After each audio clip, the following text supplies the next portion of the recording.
So what are the funniest stories you heard about Taiwan? I would say the more cliche one is Taiwan part of China? Mm-hmm. And at some point I was like, stop Nathalie, flapping around. The real one is Taiwan. It's Taiwan. Taiwan is your roots. People, who come here and must stay 1 year, will they die from boredom or they actually have something to do?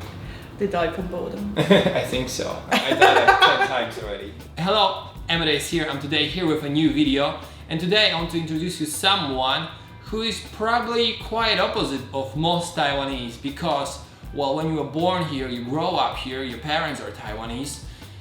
For you having like an ID, like a 身份证, it's like so natural and so obvious, but for her to get one was quite a struggle. Everybody, let's say hello to Nathalie, who is here with us. Hey everyone. Should we say salut, or we should say ni hao, or hello?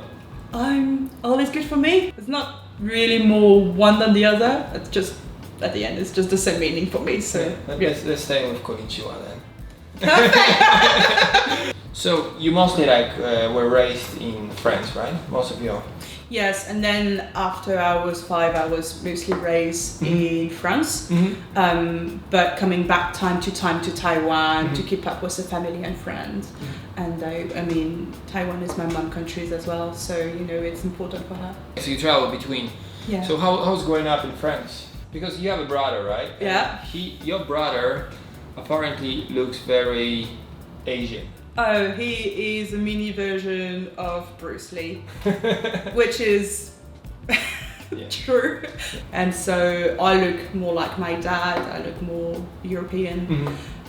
So I don't have that much Asian features, you can see. It was still too much. I was sticking out in the class, I was with my brother, the only Asian. And then, of course, I was picked up and bullied because, I would just the kids don't like people different looking. Exactly. So that was really, really hard for me. A lot of pain. But as you grow up, you realize that, well, it's kids, and also, it helps you to build a stronger character. A different character, maybe not a stronger, but just a different character. Thicker skin. Exactly. More resilient to certain things, and also more open. I'm gonna be honest, when I was a kid, it was tough. Now as an adult, I passed that period, thanks God. but yes, I'm also very grateful for that hard lesson early in my life. Because of that, you also have lots of funny situations when you come to Taiwan with your brother, right? Absolutely. So when you decide to follow your roots, go to Asia? Because I was always drawn to Asian culture, I specialized my studies in business and Asian culture. So had a few internships in Hong Kong, working in China a long time ago. But that was kind of like almost a natural journey. And at some point I was like, stop Nathalie, you're fucking around. The real one is Taiwan. It's Taiwan. Taiwan is your roots. So I think I really wanted to get that sorted as well before I was 30 to really kind of be set up for life. So I applied for the Taiwanese passport from France because it's what you have to do. Yeah. Then they give you a sort of resident permit to come to Taiwan and to do all the process. You have tons of paperwork to bring with you and to anticipate, where you have the choice to either be 1 year full time, but you absolutely can't leave, or you can do 3 years with on off to go. You can leave the country to see families and so on. I'm going hardcore. I want this done. I want to be legally have this passport and this Taiwanese ID card. So so I did. So that was a real test. First time as an adult, can you check if can you test yourself? Can you pass the exam for being Taiwanese? Can you survive 1 year in Kaohsiung? Yes, I mean that was a test, but I had the support of friends. I had the support of my family. So although some did not really understand what is the interest and having a Taiwanese passport. You know, it's not like it's super highly ranked. But yes, it's just that it was important to me. It was it's part of who I am, and for me, not doing it would be like ignoring a part of myself. You succeed, right, with the... Yes. Yes. So now, okay. I would not be here. So during this 1 year, what did you learn about Taiwan? Like, what Taiwan has to offer to people, you know, like who come here and must stay 1 year? Will they die from boredom, or they actually have something to do? They die from boredom. I think so. I died like 10 times already. It's my 10th year. Well, seriously. So I was already speaking Mandarin when I was coming, but not that great. So went to school, study. I was also, you know, hanging with friends, like more connection and so on.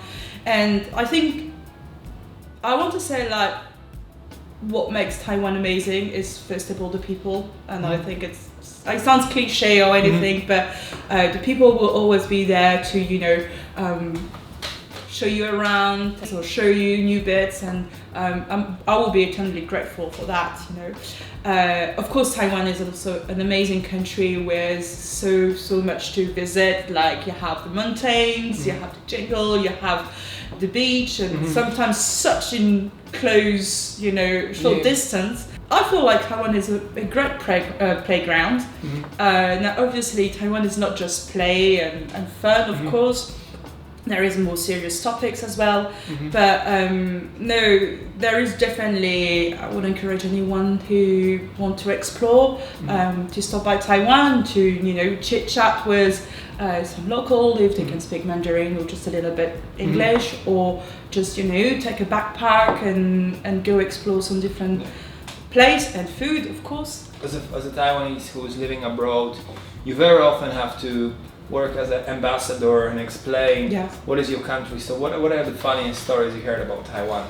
I would say the more cliche one is Taiwan part of China?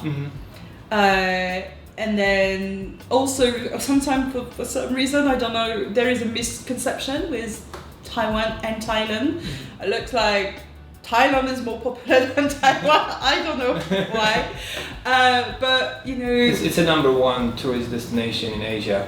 When I have to kind of like promote Taiwan to foreigner, I don't go like the beautiful beach, or I don't go for the food or anything. I really want to keep it for yourself.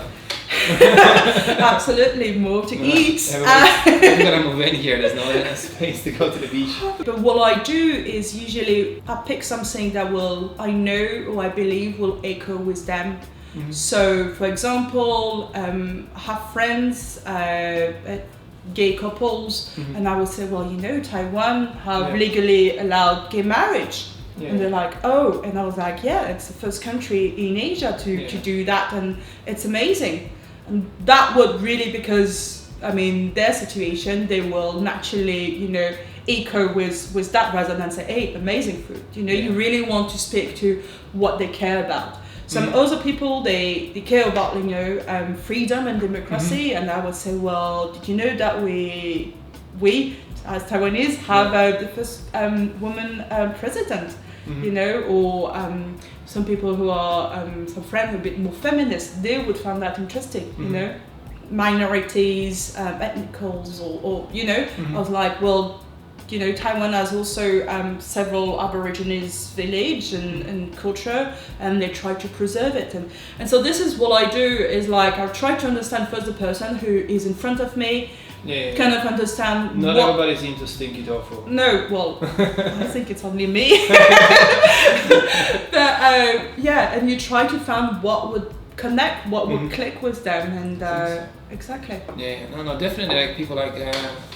I think actually also people know that Taiwan is a modern country, but they don't know like exactly in what terms, because usually when you show it it's usually the technology, or like, you know, high-speed trains or this kind of things. The semiconductors, like people see it this way, but they don't really see it as society. It's very modern. Exactly. And in the same time, like keeping these traditional roots as well. Like, I mean, that you walk on the street and you have all those like amazing temples. You can't deny it. It's like Taiwan has this like advantage to be like so modern in technology and same time such a traditional. I usually like try to explain it. You know, like Taiwan is like Japan, but people speak the real Chinese, not the simplified one. Exactly. I do the same. And also, it's like Southeast Asia when it comes to the weather. If you live in the south, it's like a great mix. Exactly. Do you have any question to the audience? Like, would you like to ask something about Taiwan, or say something to Taiwanese?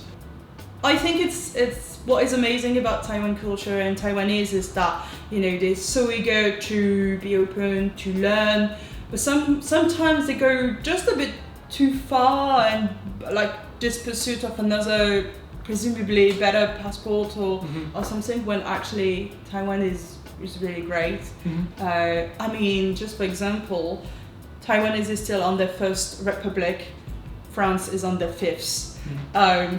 You know, I think I found Taiwan is doing great, and there is so much, you know, I follow the news from France, Taiwan and UK, and I found Taiwan amazing. They give so much, you know, so much things to learn, to reflect on. There should not be this complex of feeling not good enough, I think. Okay, so if people want to find you on social media, where should they go? They should go on nathalie.com. Yes, you will put a link. And I also have a blog where I talk about human behaviors, intercultural, and so they can read. Actually, I just make an article about do you feel more French, Taiwanese or British, and so it's kind of like my take on this, my personal journey, if they want to read more about it. And thank you very much. It was great having you here. Thank you so much. Thanks for watching my video. I hope you enjoyed. Make sure you subscribe to my channel, and I will see you next time. Bye bye.